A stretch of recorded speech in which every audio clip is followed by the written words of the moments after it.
आम बंदा आजकल के ज़माने में हर वक्त सोचों के डिप्रेशन में फंसा हुआ है। रीज़न ये है कि जब सारा दिन आपने यूट्यूब पे, फेसबुक पे अरबपति लोगों की वीडियोस देखनी है, गाड़ियाँ नज़र आ रही हैं, औरतें नज़र आ रही हैं।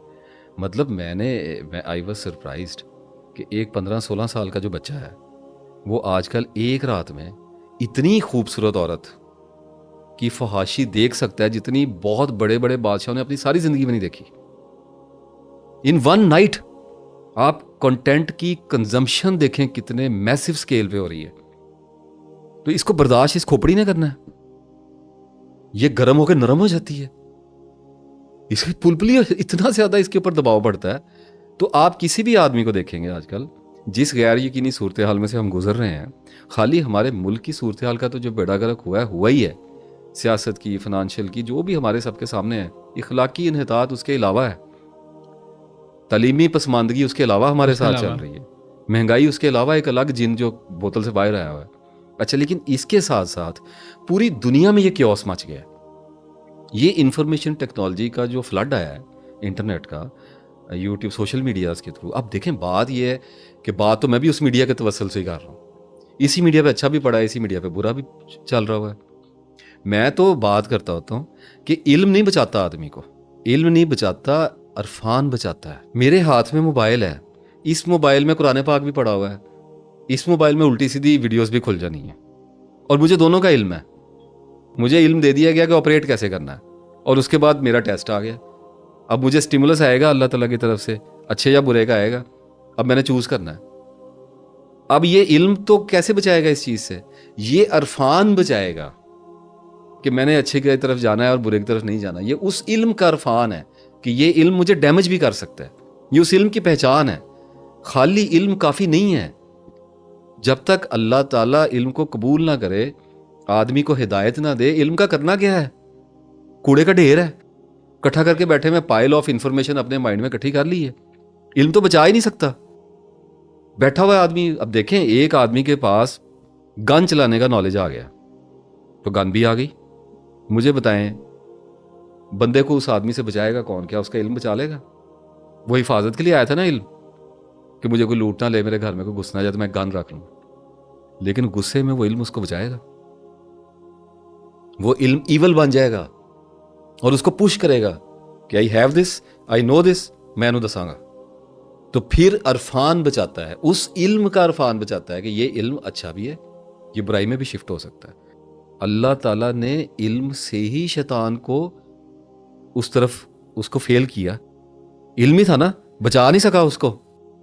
क्या उसको ये अरफान नहीं आ सका कि मैं अल्लाह के आगे जवाबदेह हो, मैं अल्लाह को क्या कह रहा हूँ? एक लम्हे के लिए सोच लेता, लेकिन अरफान उसे छीन लिया गया तो खाली इल्म बच गया, वो तो कब्र में डल गया। कि कितना इल्म था उसके कितना इल्म था, उस्ताद हो गया ना, उस्ताद था। इसका मतलब ये है कि जिस नॉलेज को, जिस इंफॉर्मेशन को हम अपने अजहान में दिन रात ठूंसते रहते हैं बगैर सोचे, बगैर समझे।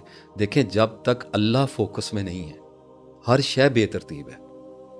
अगर तरबियत ना की जाए अपनी नस्लों की और उनको ना बताया जाए कि हम दुनिया में अल्लाह ताला की दोस्ती के लिए आए हैं, अब अल्लाह ताला की मोहब्बत पाने के लिए, अपनी ज़ात की पहचान करने के लिए आए, तो आदमी गुम हो जाता है इल्म के समुंदरों में।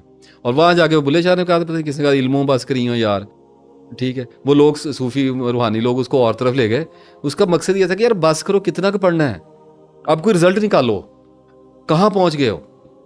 तो इस सारे मामले में हम एक ग्लोबल पिक्चर बनाकर, एक कैनवस बनाकर हम आ गए ऑब्सेसिव कंपल्सिव डिसऑर्डर पे, जिसका कुछ ज़्यादा, बहुत ज़्यादा, कोई ना कोई किसी ना किसी स्टेज पे शिकार रहता ही है। मुझे अपना वक्त याद है कि एक दफ़ा मैंने सजदा किया और सजदे के बाद मैंने अपना सर थाम के अल्लाह कहा कि इसको रोक दे,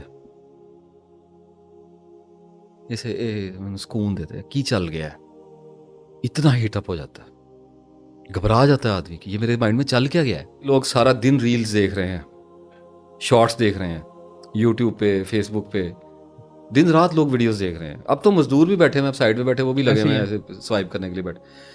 एक बात लोगों को समझ नहीं आती कि जब टन्स ऑफ डाटा देखना है तो उसको डाइजेस्ट नहीं करना, बाद में उसने इरप्ट होना है, फिर उसने निकलना है, और वो खाली मुंह से नहीं निकलेगा, वो फिर इधर भी घूमेगा, उसे 24 घंटे रोल करना है, क्योंकि माइंड एनालिटिकल है।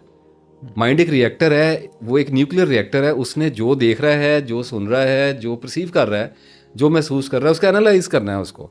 इसके अलावा तो उसका कोई पर्पज़ नहीं है ना। अब बहरहाल सबसे पहले तो अपनी सोचों को देखना है कि मेरी सोचें जो ख़राब हुई हैं, जो मुझे हॉन्ट कर रही हैं, मुझे डरा रही हैं, वो किस वजह से डरा रही हैं।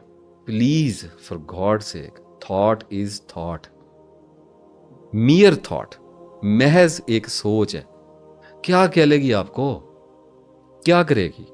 माजी के कब्रिस्तान से एक मुर्दा निकालेगी, उसको प्रेजेंट में ला के उसको दोबारा से गुस्ल देगी, उस पर दोबारा से मातम करेगी, और उसके बाद चला के यार बन के उस लाश को उठा के फ्यूचर में ले जाके आपको दिखाएगी, यहाँ पे ही अच्छा लगेगा।